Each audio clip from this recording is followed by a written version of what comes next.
अस्सलाम वालेकुम guys, I hope you are doing well. This is Nizamuddin Memon और आज की इस वीडियो में हम डिस्क्रीट स्ट्रक्चर का एक बुक है केनेथ रोजन का, उसके चैप्टर नंबर 4 को डिस्कस करने वाले हैं, जिसमें है नंबर थ्योरी एंड क्रिप्टोग्राफी का टॉपिक। ठीक है, तो हम चलते हैं अपने कुछ इंट्रोडक्शन की तरफ। डिविजिबिलिटी एंड अर्थमेटिक जो है हमारा पहला टॉपिक रहेगा, divisibility and modular arithmetic. Introduction में है कि the ideas that we will develop in this section are based on the notation of divisibility। मतलब हम इसमें 4.1.1 में इंट्रोडक्शन में इसमें क्या समझेंगे कि डिविजिबिलिटी की कुछ नोटेशंस हैं, उसको समझने की कोशिश करेंगे। और division of N integer by a positive integer, और डिवीजन जो है जब हम डिवाइड करते हैं किसी पॉजिटिव इंटीजर के साथ किसी नंबर को, produces a quotient and a remainder, तब हमें क्या मिलता है, या तो क्वोशंट और रिमाइंडर मिलते हैं। Working with these remainders leads to modular arithmetic.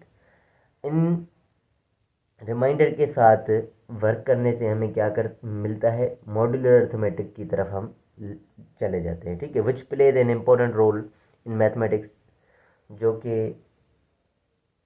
अच्छा रोल निभा रहा है मैथमेटिक्स में, and which is use throughout computer science, और कंप्यूटर साइंस में भी इस्तेमाल हो रहा है। ठीक है, मोस्ट इम्पॉर्टेंट है, मतलब ज़्यादातर यूज़ हो रहा है।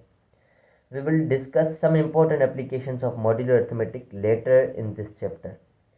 हम बाद में कुछ और इम्पोर्टेंट एप्लीकेशंस मॉड्यूलर अर्थमेटिक की समझेंगे इस चैप्टर में, including generating pseudo random numbers. ठीक है, कोई नंबर्स हैं वो हम कैसे जनरेट करते हैं वो सीखेंगे। Assigning computer memory locations to files, कैसे असाइन करते हैं मेमोरी लोकेशन, फाइल्स की मेमोरी लोकेशन कैसे हम असाइन करते हैं। Constructing check digits and encrypting messages, कुछ चीज़ें हैं जो कि मतलब इनकी एप्लीकेशन से वो हम सीखेंगे बाद में। ठीक है, अब 4.1.2 में है division. When one integer is divided by a second non zero integer, जब हम पहला इंटीजर किसी दूसरे इंटीजर जो कि नॉन जीरो इंटीजर है उससे डिवाइड करते हैं, द क्वोशंट मे और may not be N integer. तो जो क्वोशंट होता है वो इंटीजर भी हो सकता है, नॉन इंटीजर भी हो सकता है। जैसे 12 को 3 से डिवाइड करते हैं हम तो 4 आता है, वो एक इंटीजर है। ठीक है, वेयर एस 11 को जब हम 4 से डिवाइड कर रहे हैं तो 4 की टेबल नहीं लग रही 11 पर। ठीक है, तो हमारा ये आंसर जो आएगा वो डेसिमल में आएगा, 2.75 is not. This leads to definition 1। ये जो हमें है वो डेफिनेशन 1 की तरफ लेके जा रहा है। डेफिनेशन 1 में कहा गया है कि if A and B are integers with A does not equals to zero, मतलब जब जिससे हम डिवाइड करते हैं नीचे जो नंबर होता है वो ज़ीरो के बराबर नहीं होना चाहिए। ए और बी दोनों इंटीजर्स हैं, पर ए ज़ीरो के बराबर नहीं हो सकता। हमें पता है, काफ़ी बार मैंने समझाया आपको कि 5/0 नहीं लिख सकते। ठीक है, क्योंकि ये हमारा नीचे ज़ीरो नहीं आ सकता, अगर आ गया तो हमारा ये डिवाइड नहीं हो पाएगा, इन्फिनिटी आ जाएगी। ठीक है, इन्फिनिटी क्या है वो कभी किसी टॉपिक में हम समझेंगे। We say that A divides B if there is an integer c such that b is equals to ac or equivalently if b upon a is an integer। ठीक है, we say that a divides b if there is an integer c। a divide तभी कर पाएगा b को जब उसका answer जो आए वो c आए।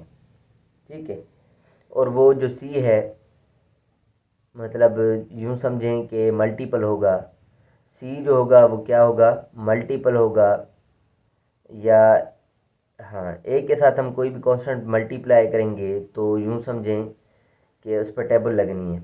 मैं फिर भी इसको ज़्यादा क्लियर करने की कोशिश कर रहा हूँ, मैं वर्किंग कर रहा हूँ इस बोर्ड पे। इस डेफिनेशन को थोड़ा सा हम समझ लेते हैं। When A divides B we say that A is a factor और डिवाइजर ऑफ बी। जब ए डिवाइड करता है बी को तो हम क्या कहते हैं, या तो ये फैक्टर है या ये क्या है, डिवाइजर है। फैक्टर और डिवाइजर बात एक ही है। And that B is a multiple of A, और बी जो होगा वो मल्टीपल ऑफ ए होगा। मल्टीपल और फैक्टर में क्या डिफरेंस है मैं आपको समझाने की कोशिश कर रहा हूँ। The notation A divides B denotes that A divides B. We write A does not divides B when A does not divide B. अच्छा, मैं यहाँ पर थोड़ी वर्किंग कर रहा हूँ कि ऊपर वाली डेफिनेशंस का मकसद क्या है। लेट सपोज बी डिवाइड्स ए जो है हमारा आंसर आ रहा है सी के बराबर। बी डिवाइड्स ए हमारा क्या आंसर आ रहा है, सी के बराबर आ रहा है। अब बी और ए कोई भी हमारे नंबर्स होंगे। लेट सपोज मैं बी ले लेता हूँ 15 और ए की जगह मैं ले लेता हूँ 5।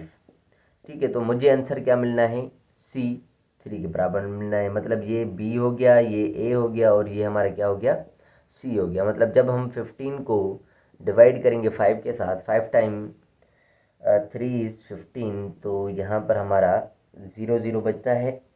मतलब इसको हम क्या कहते हैं वैसे, इसको कहते हैं डिवाइज़र, इसको कहते हैं डिवाइडेंड और इसको कहते हैं कोशंट। ये चीज़ें याद रखनी है क्योंकि ये सारी चीज़ें यूज़ होने वाली हैं। और इसको हम रिमाइंडर बोलते हैं, पर यहाँ पर जो है हमारा 0 आया रिमाइंडर। ठीक है, अब हम B upon A is equal to C लिख सकते हैं, या दूसरे सेंटेंस में लिखा हुआ था कि B is equals to A C, B is equals to A C. It means ये जो 5 नीचे है, मैं अगर इस तरफ कर दूँ, ये डिवाइड में इस तरफ कर दूंगा तो क्या हो जाएगा, मल्टीप्लाई हो जाएगा। तो 5 टाइम 3 क्या हो जाएगा, 15 हो जाएगा। तो ये दोनों चीज़ें आपस में क्या हो रही हैं, बराबर आ रही हैं। जनरली ये लिखा हुआ था, मैंने इसको कन्वर्ट कर दिया इस तरीके से। और दो चीज़ें और समझने की यहाँ पर कोशिश कीजिएगा। बेसिकली जब हम यूज़ करते थे डिवाइड वाला सिंबल, लेट सपोज मैं लिखूँ 15 डिवाइड बाय 3, 15 डिवाइड बाय 3, इसका मतलब ये है कि 15 को 3 डिवाइड करेगा, 15 को 3 डिवाइड करेगा और इसका आंसर आएगा 5। 3 टाइम 5 इज़ 15। ये जो है यूं टेढ़ी थोड़ी सी लिखी हुई है। ठीक है, ये डिवाइड की सैम्पल है, यूं कंसीडर करें कि ये हमारी सैम्पल है डिवाइड की। पर एक सचदेट वाली सैम्पल आती है जो हमने पिछले सेट चैप्टर में भी पढ़ी होगी, काफ़ी बार आपने पिछले 9th मैट्रिक में या 8th क्लास में भी आपने देखी होगी कि ये जो है सैम्पल वो क्या है, सचदेट की है। अब ये सचदेट की सैम्पल जो होती है बेसिकली, अगर मैं यूं लिखूं 3 15, अब इसका हरगिज ये वाला मतलब नहीं, ये जो है इसके बराबर कभी नहीं होगा। ठीक है ना, या इसके बराबर ही होगा, बल्कि मैं ये लिखने की कोशिश कर रहा हूँ 15 डिवाइड बाय 3, ये लिखूँ अगर 15 डिवाइड बाय 15 डिवाइड्स 3, 15 डिवाइड 3, इसको हम पढ़ेंगे 15 डिवाइड्स 3 और इसको पढ़ेंगे 15 डिवाइड बाय 3। दोनों को पढ़ने का सेंस भी अलग है और इसका मतलब भी, सचदेट का मतलब भी थोड़ा सा डिफरेंट है। इसका मतलब ये है कि 15 डिवाइड्स 3 मतलब 3 को जो है 15 डिवाइड करेगा, मतलब 15 डिवाइड करेगा 3 को। और इसका मतलब है कि 15 को 3 डिवाइड करेगा, मतलब हमारा 15 अंदर आएगा 3 बाहर आएगा, जैसे हम बेसिकली करते हैं, और इसका आंसर 5 आना है। पर इसका जो आंसर है वो डिफरेंट आएगा। मतलब अभी ये चीज़ और ये चीज़ आपस में बराबर नहीं है, जो पहले मैंने चीज़ लिखी थी वो आपस में बराबर थी। ठीक है, मतलब 15 डिवाइड 3, 15 तो डिवाइड नहीं कर रहा 3 को, मतलब अगर हम डिवाइड करना भी चाहें ज़बरदस्ती तो 0 पॉइंट डेसिमल में हमारी डिवाइड आ जाएगी। यहाँ पर 30 आ गया, 15 टाइम 2 इज़ 30, तो हमारा 0.2 आंसर आ रहा है। इसका आंसर आ रहा है हमारा 5। तो ये दोनों चीज़ें डिफरेंट हैं। अगर मैं इस चीज़ को थोड़ा अलग अंदाज से लिखूं, जैसे ये लिखूं 3 डिवाइड्स 15, 3 डिवाइड्स 15, तो इसका मतलब है 15 को हम 3 से डिवाइड करेंगे, 3 डिवाइड्स 15। ठीक है, और अगर डिवाइड नहीं हो रहा कोई number, let suppose 4 does not divide 15, जैसे 4 की टेबल 15 पर नहीं लगती है तो डज नॉट की सैम्पल यूँ है। जैसे हम इक्वल साइन को यूँ क्रॉस कर देते हैं, यहाँ भी ये डिवाइड वाली सैम्पल को यूँ क्रॉस करता है, तो इसको हम डज नॉट डिवाइड पढ़ते हैं। ठीक है, उसके बाद ये डेफिनेशन 1 थी हमारी।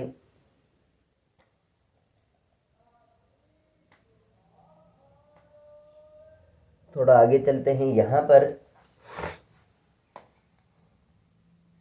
रिमार्क गिवन है, we can express A divides B using quantifier as existential quantifier A C is equals to B. ये आपको मैंने समझाया कि A C is equals to B किस तरीके से आ रहा है। ठीक है, जैसे यहाँ पर लिखा हुआ है। ठीक है, ए C is equals to B या B is equals to A सी, बात एक ही है। ठीक है ना, इसको आप यूँ कंसीडर करें, फिर इसको मैंने इस तरीके से कन्वर्ट किया है। ठीक है, कोई मतलब एक ऐसा नंबर होगा जो इससे डिवाइड करेगा, where the universe of discourse is the set of integers. In the figure यहाँ पर एक एग्जांपल दिया गया है उसको देख लें, जैसे कि मैंने अभी करवाया अभी वही एग्जांपल यहाँ पर लिखा हुआ है। डिटरमाइन वेदर 3 डिवाइड 7, क्या 3 डिवाइड करता है 7 को? 7 पर 3 की टेबल नहीं लगती, तो we see that 3 does not divide 7। And whether 3 divides 12, 3 divide करता है 12 को? बिल्कुल करता है। So on other hand 3 divides 12, because 12 को जब हम 3 से डिवाइड करेंगे 4 आएगा। 3 डिवाइड्स 12 लिखा हुआ है यहाँ पे, पर इसको हम इस सिंबल में कन्वर्ट करेंगे, जो कि हम बेसिक से पढ़ते आ रहे हैं कि सिंबल कैसे होती है। 12 डिवाइड बाई 3 इक्वल्स 4, तो ये हमें क्या मिलेगा? एक इंटीजर मिलेगा। अगर हम इसको डिवाइड करें भी, 7 को 3 से डिवाइड करें भी, तो हमें एक इंटीजर नहीं मिलना है, तो मतलब ये पूरा डिवाइड नहीं हो रहा है। जब हमारा रिमाइंडर बच जाएगा तो वो डिवाइड नहीं होना है। जैसे यहाँ पर हमारा रिमाइंडर 0 बचा, मतलब 15 जो है 5 से डिवाइड हो रहा है, या 5 जो है 15 को डिवाइड कर रहा है। ठीक है ना? तो ये पहला कॉन्सेप्ट था। ये वीडियो काफ़ी लंबी हो रही है, फिर मिलते हैं नेक्स्ट वीडियो में। Thank you so much for watching my videos. Allah हाफिज़।